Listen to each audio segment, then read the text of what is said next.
I'm going to be quick because our moderator doesn't need an introduction to this group, and our guest doesn't really need an introduction to any group. At Cato, we advocate for individual liberty, limited government, free markets, and peace.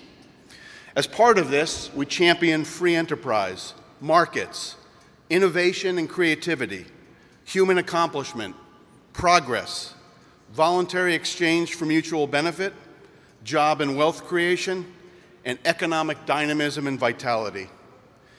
In his role as senior fellow at Cato, there are few, if any, better communicators of these ideas and values than Johan Norberg, as his most recent book, The Capitalist Manifesto, aptly demonstrates. And as one of the most consequential entrepreneurs of our lifetimes, there are few, if any, better exemplars of these things than Elon Musk. I'm not going to sit here and recite the list of enterprises Elon has founded and built. Most of you know about these. Rather, let's think about the future. I'm looking forward with great anticipation to see the things Elon creates and builds in the decades ahead. I'm excited for this conversation, where I think we'll hear what Elon thinks about numerous topics, and perhaps we'll identify some areas of both agreement and perhaps disagreement. I thank both Johan and Elon for taking the time to be with us, and I gladly yield the floor to my colleague, Johan Norberg.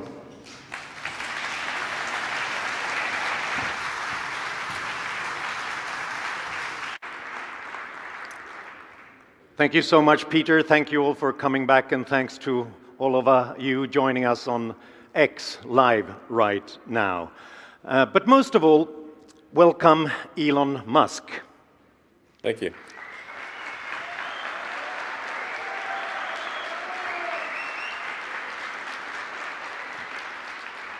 Thank you so much for taking the time to speak to us today. I know you've got many things on your plate.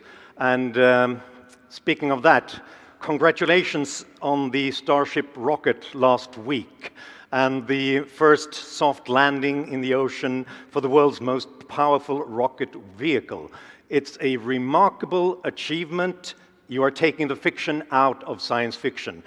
Can you share with us what thoughts were running through your head when you saw that happening, and what's next? Well, I would say I was incredibly excited that we achieved those milestones. I thought perhaps we had maybe a 20 or 25% chance of achieving both milestones, where the booster and the ship both did a soft propulsive landing in the ocean.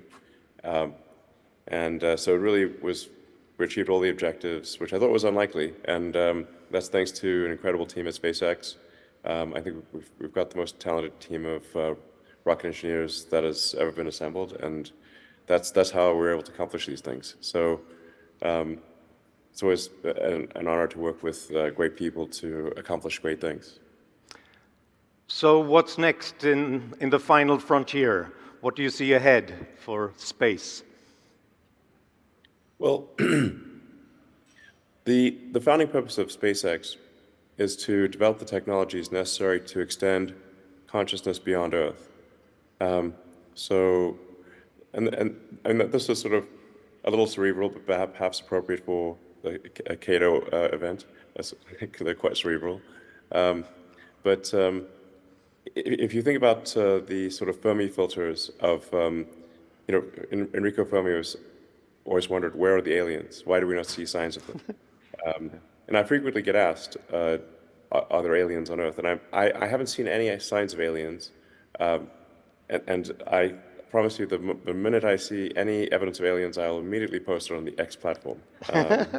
Most popular post of all time. But that we haven't actually seen any evidence, or I'm not aware of any, suggests that consciousness is extremely rare. If we believe the archaeological record and the standard model of physics, Earth is about 4.5 billion years old. Civilization, as measured by the first writing, is only about 5,000 years old. So archaic pre-cuneiform and roughly 5,500 years ago was the first writing. I think that's a good date for the start of civilization, which means that civilization has only been around for 1/1,000,000th of Earth's existence. Almost nothing. I think this potentially argues for civilization being fleeting and fragile. And so the thing that we can do to increase the probable lifespan of civilization is to be a multi-planet species, to extend consciousness to other planets, ultimately to other star systems. And this would massively improve the probable lifespan of humanity and consciousness as we know it. So it's really trying to get past the single planet Fermi filter. That's the goal of SpaceX. That's why we're building such a big rocket. It's far in excess of anything that's needed to put satellites into Earth orbit. It's a planet colonizer. It's intended to build as quickly as possible a self-sustaining city on Mars. And I think it's somewhat of a race between making a self-sustaining city on Mars and global thermonuclear war, or some calamity. If we have some civilization ending calamity before that happens, then that's all they wrote. That's perhaps some future aliens will discover our civilization and say, well, they almost got there. So that's the goal. I think that's kind of an important thing to convey to people in the audience who think about the future and care about the not just the preservation but the extension of civilization, the growth of the scope and scale of consciousness. So that's the goal. Make life multiplanetary is the goal of SpaceX, and along the way we'll seek to generate revenue from any space-based activities, such as building an internet system in space, anything that's sort of space-related, in order to fund the extension of consciousness beyond Earth. That makes a lot of sense to me. We shouldn't keep all our eggs in one basket. We should try to diversify risk. So thank you for doing mankind's work. But that's not the only thing you're doing. If anyone has missed it, you're also revolutionizing electric cars, and it's Neuralink, it's AI, the Boring Company. And if you missed that, he recently bought Twitter and renamed it X as well, where we're live streaming right now. Yeah. See, that's popular with the audience. To me, it's exhausting just to read the list of these things. I think what's Alex Ferguson, the football coach, the soccer coach, who said that hard work is a talent, but it's also hard, and it's actually quite exhausting. So the question is, what's the big plan? What's the overarching goal? Is it just that you can't help yourself from getting involved in every technological field, or is there an overarching goal? Yeah, the overarching goal is to take the set of actions that are most likely to improve the probability that the future is good, and that lead to the expansion of consciousness and our understanding of the universe. This is somewhat prompted by trying to figure out what's the meaning of life. I had this existential crisis when I was a kid, trying to figure out, what's the meaning of life? Is it just pointless? I read a lot of books on philosophy and religious books and whatnot, and ultimately the thing that I felt was most enlightening was Douglas Adams' Hitchhiker's Guide to the Galaxy, where Earth is basically this giant computer to answer the question of what is the meaning of life. And comes up with the answer 42, but it turns out that actually the answer is the easy part, and the hard part is the question. But we don't actually know the right questions to ask. So I thought, well, if we expand the scope and scale of consciousness, then we're better able to understand what questions to ask about the answer that is the universe. The Hitchhiker's Guide to the Galaxy, a great book, and I advise everyone to read it. Maybe you can become the next Elon Musk if you do. Thank you also, Elon, for putting the role of the moderator and the interviewer in the spotlight, coming up with the right questions. That's the most important thing. So let me ask you the next question then, and try to probe a little bit deeper into what you're really doing. Because as I understand it, you have 6 companies that you're running, but you also have a 7th, or did you just come up with another one? Well, I really, the companies that take up the vast majority of my time are Tesla and SpaceX. So and then the other companies are much smaller. And I don't run sort of the X platform day to day. That's Linda Yaccarino. I do drive the product development and the sort of feature improvement, that kind of thing. So that's really, it's not like it's these companies are very different in scale. Like Tesla's, I don't know, about 140,000 people, and SpaceX is about 15,000 people, and all the other companies are a few hundred people or less. Yeah. So very, very different scales. Yeah. But apart from that, you also have, if it's 6 companies, give or take, you also have a 7th, or what it might be, and that's to navigate bureaucracy and regulations while you're doing this. And this has been a conference about innovation and entrepreneurship, and how do we do that when there's so many obstacles in the way. And it's difficult enough to get to Mars. It's rocket science, literally. But you also have to navigate regulation and precautionary mindsets. So, and I've understood that your style of management is to question every requirement, to create clarity by never accepting that it just came from some department, some place. Every requirement should come with the name of the person who made it, because this makes it possible to question whether it makes sense. On the conviction that only nature makes the real laws, everything else is a recommendation. And that sounds great, but I think many politicians and bureaucrats would beg to differ, right? Yeah, well, with respect to laws and regulation, we do have a fundamental issue, which is a natural outcome of an extended period of prosperity, where there really hasn't been sort of a global war, or when things have been prosperous for a long time, you get an accumulation of laws and regulations naturally, and these laws and regulations are immortal, whereas humans are obviously mortal. So the longer you have this generation of this creation of rules and regulations, but you sort of get to this point where each law and regulation is not perhaps crippling in and of itself, but they're all like little strings that like a million little strings that tie Gulliver down. So like each little string, and then eventually the giant can't move. So we've in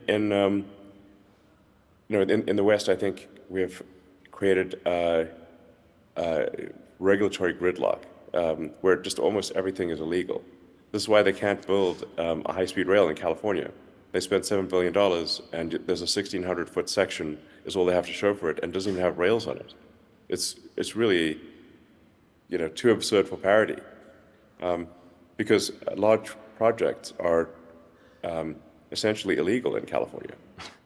So, and much of Europe and other countries. So there has to be some garbage collection process for removing rules and regulations in order for society to function and not to get hardening of the arteries and just to the point where you can't do anything.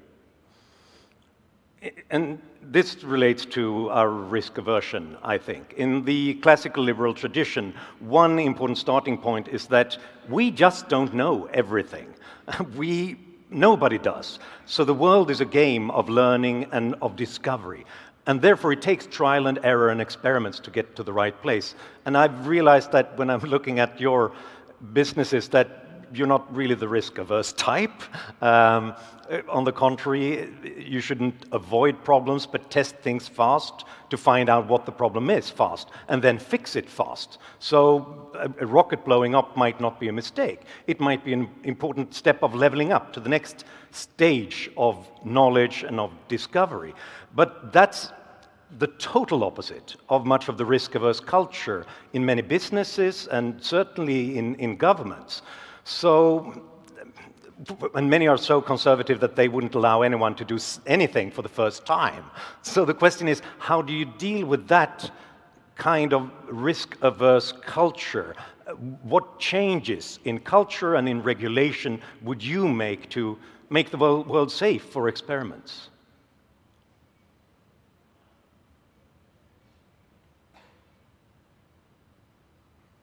Well, like I said, at a government level, I think that there should be a regulation removal department, and probably some. When we pass new laws, they should have some kind of sunset, perhaps, that they need to be reaffirmed before they are, or they expire. Now, a thing that tends to happen is that once regulations are passed, that an ecosystem of consultants forms around those regulations that wants to keep them going.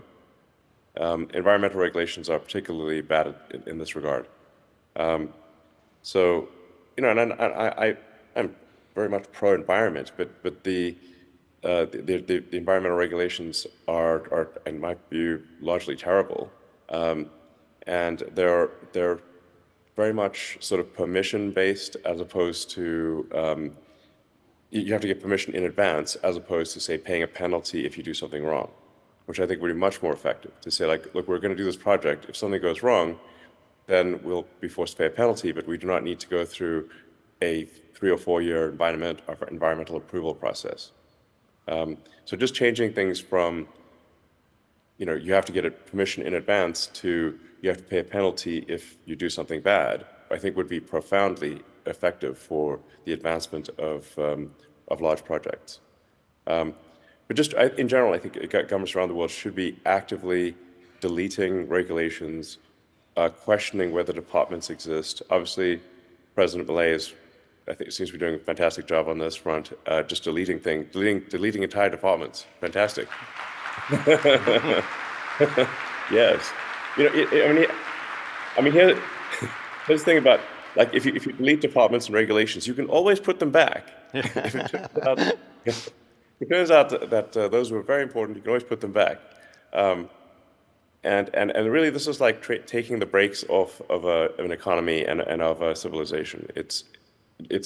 We need to snap those strings that are holding Gulliver down and preventing us from making progress as a civilization. Yeah, we've been discussing Argentina here over the past few days and the new classical liberal reform agenda, and the next speaker here on stage is President Milei. And of course, he's up against decades of not just obstacles in general, but stagnation. But he's coming there with his chainsaw. It was a very famous clip of him on social media was when he's looking at bureaucracy and spending in government departments and just removing them one by one, afuera, afuera, which I guess means sort of just get rid of it. Sure. Doesn't that remind you of something, your own idea about the value of subtraction when it comes to innovation and business?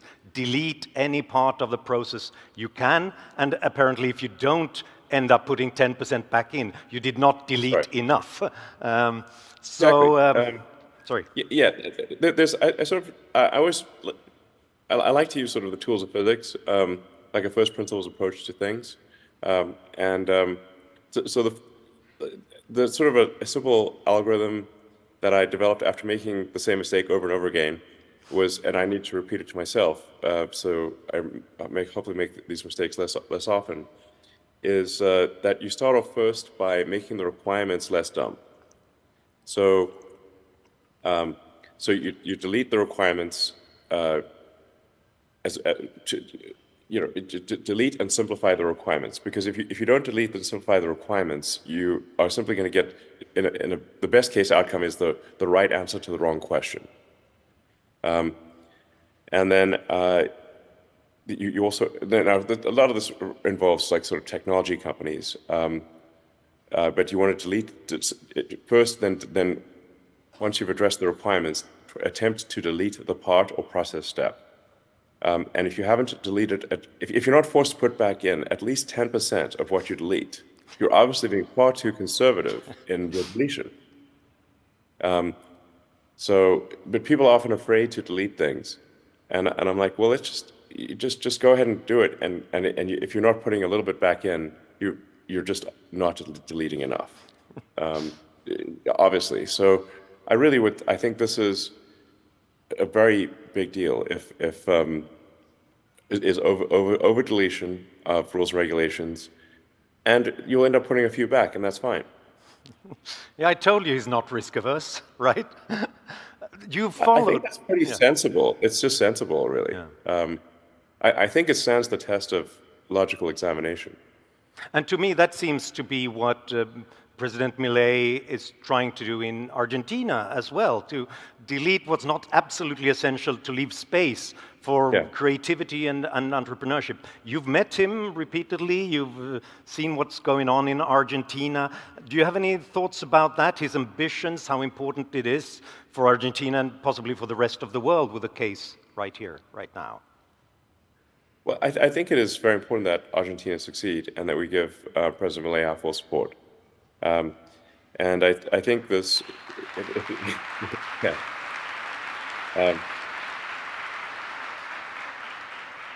and my prediction is that unless President Milei is stopped in some way from taking the actions that he wants to take, that Argentina will have a massive growth in the economy, and there will be far more prosperity and optimism about the future than there has been perhaps in 100 years.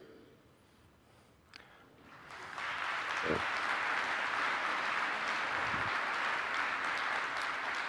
And in just 10 minutes, Milei will talk about those things from this stage. Would you be able to give him some advice if he wants to turn Argentina into an innovation and entrepreneurship nation again? How should he go about it? Well, from everything I've read, he's making all the right moves. I would just encourage the people of Argentina to give him their full support, run this experiment, because clearly the policies of the past have not succeeded. We know that for a fact. So let us, I think, go boldly into the future. I hope the people of Argentina give him their full support, and I think it'll be a very exciting adventure, and I think it's going to work out really well.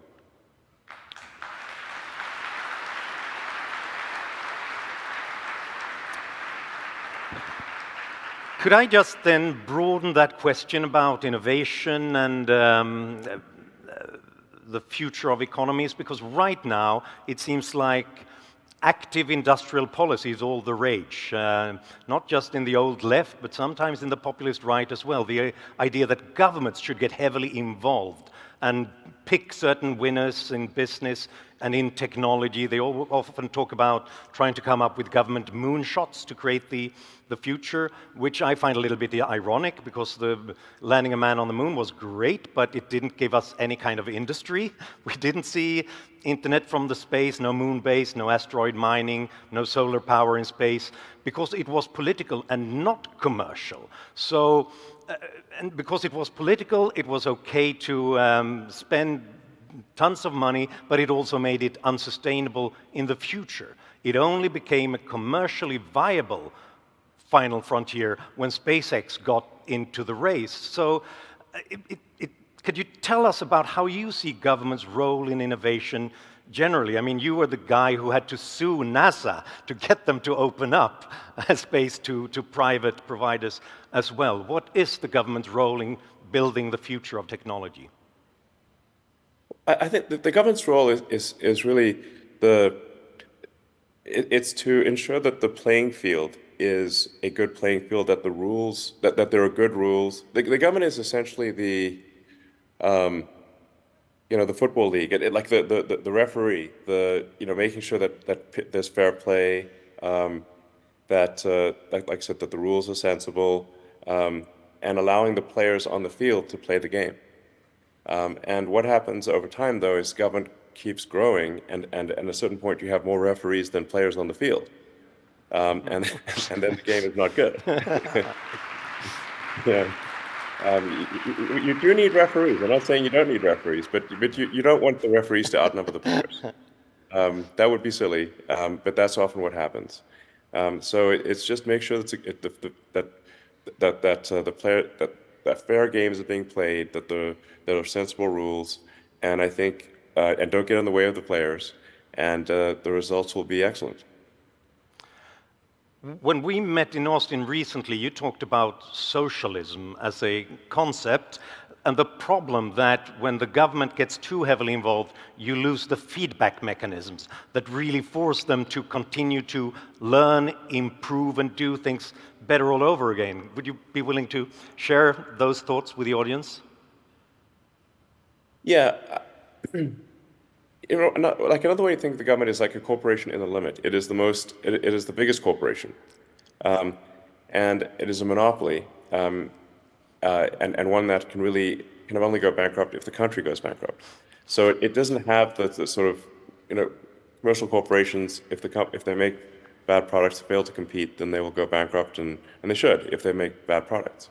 Government is essentially a corporation in the limit.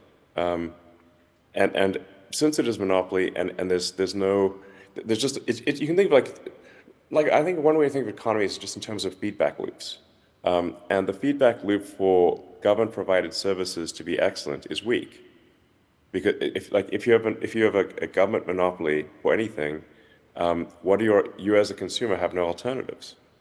You have no means of and I would sort of say. Like you said, think of the Department of Motor Vehicles, like the DMV, and it's very inefficient. You wouldn't want the DMV to make cars, Yeah. And if you don't get good service from the government, what do you do? Who do you complain to? You just, competition breeds excellence, because two organizations or more organizations are fighting to make the end consumer happy, and one will gain market share if they do a better job than the other. So that's why we really want government to do the least, because it's just got the broken feedback loop for improvement. Right, afuera. So we only have 4 minutes left, but I'd like to pick your brains on a couple of topics. One of them being free speech. You bought Twitter partly to, as you've said, described it, to save an open platform, to save free speech.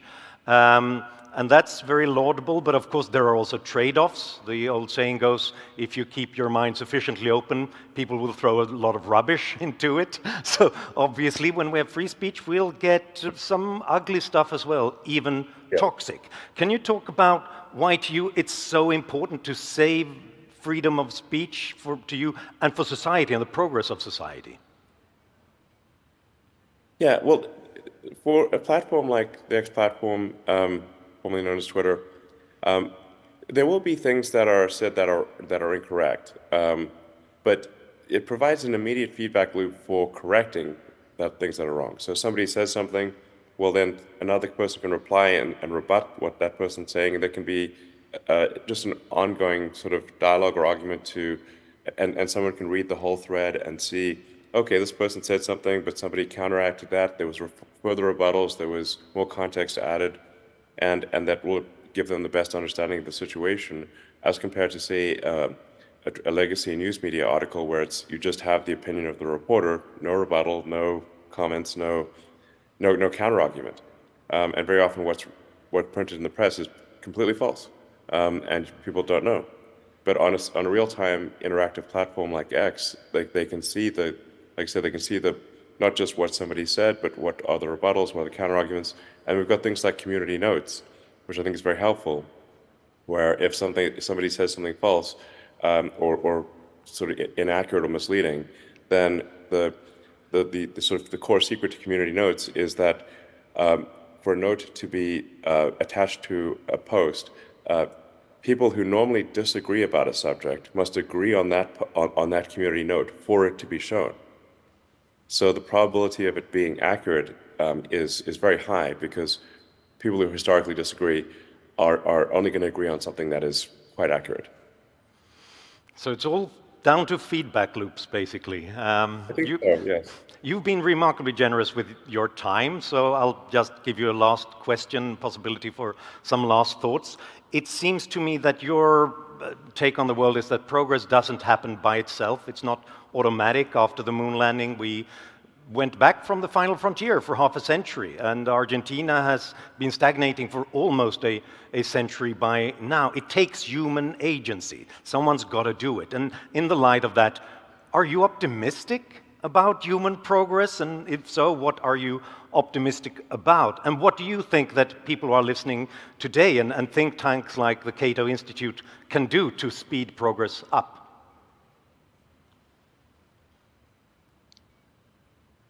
Well,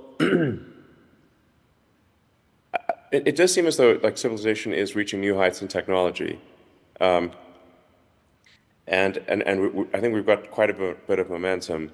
I do worry about certain existential risks, like the low birth rate, which is accelerating in most countries. And really, this is one of those things that I think is underrated as an issue. Is that if there are no humans, there's no humanity. You have to make them somehow, and I think we should be very concerned about the accelerating implosion of the birth rate. This is a super big deal. Basically nothing else matters if there are no humans. As an initial premise, you must have humans for there to be civilization, unless we're going to leave it all to the robots. So. This, I think, is massively underweighted, and I don't have a great solution to it, but it must be solved somehow, or humanity will dwindle to nothing. Perhaps if we give people hope and a belief in the future and that it'll get better, that they want more people to see it. Yeah, I agree. I think we should have an optimistic view of the future, I do think that one sort of bad thing about the environmentalist movement is that in the sort of extreme form of the environmentalist movement, people start to view humans as a plague on the surface of the earth, as a fundamentally bad thing, and with the implication that if all humans disappeared, somehow Earth would be better off. This is the extinctionist movement, and I think you can really, at a fundamental level, you can think of things as a fight between expansionist and extinctionist philosophies, and that's what really matters. Everything else is if humans go extinct or civilization collapses, whatever policies we may have are irrelevant. So first and foremost, we must have an expansionist philosophy for civilization and for consciousness. We must seek to go beyond what we've done in the past to increase the number of humans, this is incredibly fundamental. So one way or another, this must happen. Yeah. So the final message is go forth and procreate. Yes. And go forth and multiply. In a free civilization, yeah. Yes. Well, time flies, and opportunity cost is a concept that's very viable when you're talking to Elon Musk. So thank you so much for your time here today. And I'm sure you've got other important things to attend to now. Good luck. All right. Thanks for having me.